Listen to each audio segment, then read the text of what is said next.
Well, turning now to the Middle East, where the U.S. carried out airstrikes on Iran-backed militant sites. Well, the Pentagon says President Biden ordered those strikes in a response to those militants launching a series of attacks on U.S. forces, and as recently as Christmas Day. ABC's Justin Finch is following the latest from Washington.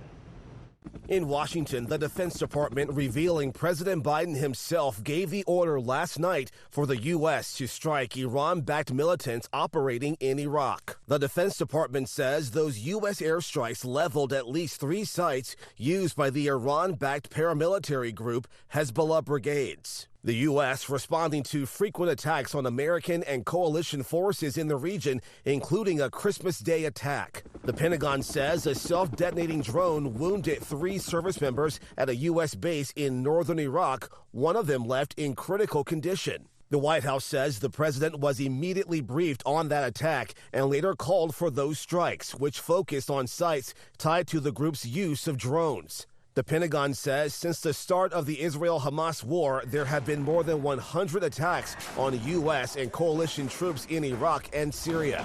U.S. Central Command says there were no signs the U.S.'s retaliatory strikes impacted civilians. Mourners and some Iraqi officials condemning the U.S.'s actions. The Iraqi government says at least 1 militant was killed and more than a dozen others injured. And the Biden administration is warning if attacks on U.S. and coalition forces continue, the U.S. will respond. Justin Finch, ABC News, Washington.